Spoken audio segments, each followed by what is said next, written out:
ಪವಿತ್ರ ಗೌಡ ಅವರು ಪರಪ್ಪನ ಅಗ್ರಹಾರದಿಂದ ಹೊರಟು ಹೋಗಬೇಕಾದ್ರೆ ಅಂದಿವೆ ಮುನೇಶ್ವರ ದೇವಸ್ಥಾನದ ಬಳಿ ನಿಲ್ಲಿಸಿ ಅಲ್ಲಿ ಪೂಜೆ ಸಲ್ಲಿಸಿದಾರಂತೆ. ಅವರ ತಾಯಿ ಜೊತೆ ಹೋಗ್ಬಿಟ್ಟು ಮುನೇಶ್ವರ ದೇವಸ್ಥಾನದಲ್ಲಿ ಪವಿತ್ರ ಗೌಡ ಪೂಜೆ ಸಲ್ಲಿಸಿದ್ದಾರೆ. ಅಂದರೆ ಜೈಲಿನಿಂದ ಬಿಡುಗಡೆಯಾಗಿ ನೇರವಾಗಿ ಅವರು ದೇವಸ್ಥಾನಕ್ಕೆ ಹೋಗಿದ್ದಾರೆ.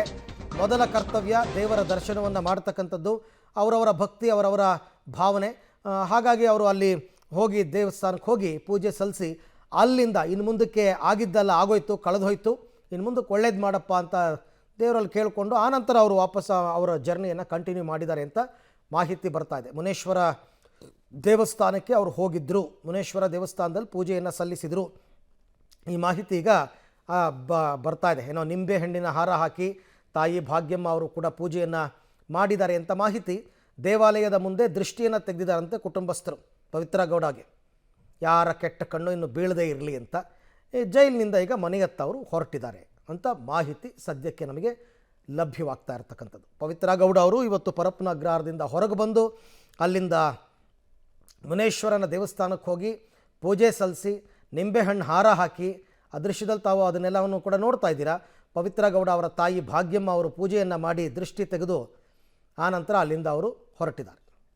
ಈ ಬಗ್ಗೆ ಮತ್ತಷ್ಟು ಮಾಹಿತಿ ನನ್ನ ಕೊಲೀಗ ಉಮೇಶ್ ಅವರಿಂದ ಪಡ್ಕೊಳ್ಳೋಣ. ಉಮೇಶ್, ಈಗ ಅವರು ಪರಪ್ಪನ ಅಗ್ರಹಾರ ಜೈಲಿನಿಂದ ಹೊರಟಂಥವ್ರು ಯಾವ ಕಡೆ ತೆರಳಿದ್ರು, ಎಲ್ಲಿ ದೇವಸ್ಥಾನಕ್ಕೆ ಹೋಗಿದ್ರು, ಏನು ಪೂಜೆ ಪುನಸ್ಕಾರಗಳು ಏನಾಯಿತು, ಏನು ಮಾಹಿತಿ ಇದೆ?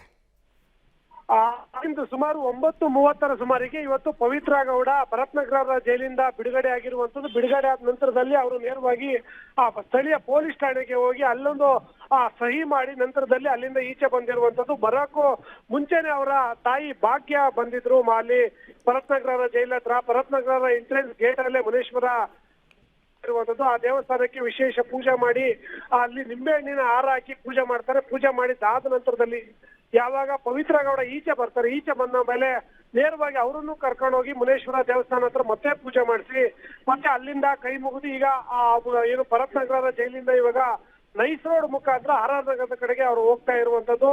ಬಹುತೇಕ 6 ತಿಂಗಳ ನಂತರದಲ್ಲಿ ಪವಿತ್ರ ಗೌಡ ಮೊದಲ ಬಾರಿಗೆ ಇವತ್ತು ಪರಪ್ಪನಗ್ರಹಾರ ಜೈಲಿಂದ ಈಚೆ ಬಂದಿರುವಂತದ್ದು. ಈ ಜೊತೆಗೆ ಪ್ರದೋಷ್ ಕೂಡ ಬಂದಿದ್ದಾರೆ. ಅನುಕುಮಾರ್ಗೆ ಶ್ಯೂರಿಟಿ ಸಿಕ್ಕಿಲ್ಲ ಅನ್ನೋ ಕಾರಣಕ್ಕೆ ಅವ್ರು ಬಂದಿಲ್ಲ ಹೊರತು ಹೀಗಾಗಿ ಪ್ರದೋಷ್ ಮತ್ತೆ ಪವಿತ್ರ ಗೌಡ ಇಬ್ರು ಕೂಡ ಈಗ 9:30 ವೇಳೆಗೆ ಪರಪ್ಪನಗ್ರಹಾರ ಜೈಲಿಂದ ಬಿಡುಗಡೆಯಾಗಿ ಈಚೆ ಬಂದಿರುವಂತದ್ದು. ಬಂದಂತ ವೇಳೆಯಲ್ಲೂ ಕೂಡ ಸಾಕಷ್ಟು ಸಂಖ್ಯೆಯಲ್ಲಿ ಅವ್ರ ಕುಟುಂಬಸ್ಥರು ಮತ್ತೆ ಪ್ರಮುಖವಾಗಿ ಅವ್ರ ತಾಯಿ ಕೂಡ ಅಲ್ಲಿ ಬೆಳಗಿಂದಲೇ ಕೂಡ ಕಾಯ್ತಾ ನಿಂತಿದ್ರು. ಯಾವಾಗ ಬಿಡುಗಡೆ ಆಯ್ತೋ ಆ ಸಂದರ್ಭದಲ್ಲಿ ಮೊದಲಿಗೆ ಅವ್ರು ಪೂಜೆ ಮಾಡಿ ನಂತರದಲ್ಲಿ ಪವಿತ್ರ ಗೌಡವು ಕೂಡ ಅದೇ ದೇವಸ್ಥಾನಕ್ಕೆ ಹೋಗಿ ಕೈ ಮುಗಿದು ಕರ್ಕೊಂಡ್ಬಂದು ಈಗ ನೇರವಾಗಿ ನೈಸ್ ರೋಡ್ ಮುಖಾಂತರ ಆರ್.ಆರ್. ನಗರದ ಕಡೆ ಹೋಗ್ತಾ ಇರುವಂತದ್ದು. ಅರವಿಂದ್, ಅಂದ್ರೆ ಅದೇನು ಜೈಲ್ ಕಾಂಪೌಂಡ್ ನಲ್ಲೇ ಇರೋ ದೇವಸ್ಥಾನನ? ಯಾಕಂದ್ರೆ ಅಲ್ಲಿ ತುಂಬಾ ಜನ ಪೊಲೀಸರಿದ್ದಾರೆ.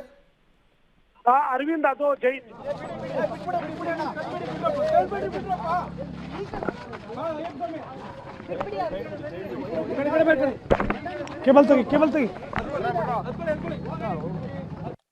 ಈಗ ಅವರು ಅಲ್ಲಿ ಮುಂದ್ಗಡೆ ಐ ಥಿಂಕ್ ಅದು ಆ ಕಾಂಪೌಂಡ್ ಅಂಟ್ಕೊಂಡಂಗೆ ಇದೆ ದೇವಸ್ಥಾನ ಅನಿಸುತ್ತೆ. ಅಲ್ಲಿ ಅವ್ರು ಪೂಜೆ ಮಾಡಿ ಅಲ್ಲಿಂದ ಅವ್ರು ಹೊರಟಿದ್ದಾರೆ. ಈ ಸಂದರ್ಭದಲ್ಲಿ ಮಾಧ್ಯಮದವ್ರು ಮಾತನಾಡಿಸೋ ಪ್ರಯತ್ನ ಪಟ್ಟರು ಕೂಡ ಅವ್ರು ಮಾತಾಡಿಲ್ಲ. ಸೀದಾ ಕಾರಲ್ಲಿ ಕೂತ್ಕೊಂಡು ಅಲ್ಲಿಂದ ಅವರು ಹೊರಟಿದ್ದಾರೆ. ಈಗ ಅವರು ನೈಸ್ ರೋಡ್ ಮುಖಾಂತರ ಆರ್.ಆರ್. ನಗರಕ್ಕೆ ತೆರಳುತ್ತಾ ಇದ್ದಾರೆ ಅಂತಕ್ಕಂಥ ಮಾಹಿತಿ ಇದೆ.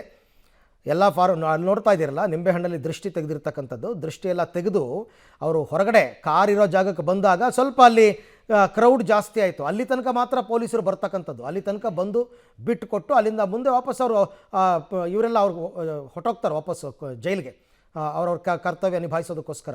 ಅಲ್ಲಿಂದ ಮುಂದಕ್ಕೆ ಇವ್ರ ಪಾಡಿಗೆ ಇವ್ರು ಕಾರ್ನಲ್ಲಿ ಬಂದಿದ್ದಾರೆ ಅಷ್ಟೇ. ದೇವಸ್ಥಾನದಲ್ಲಿ ಪೂಜೆಯನ್ನು ಸಲ್ಲಿಸಿ ಪವಿತ್ರ ಗೌಡ ಅಲ್ಲಿಂದ ಕಾರ್ ಹತ್ಕೊಂಡು, ಪ್ರದೋಷ್ ಮತ್ತು ಪವಿತ್ರ ಗೌಡ ಒಂದೇ ಕಾರು ನನ್ನ ಪ್ರಕಾರ ಹತ್ಕೊಂಡು ಅವ್ರ ಪಾಡಿಗೆ ಅವ್ರು ಬಂದಿದ್ದಾರೆ.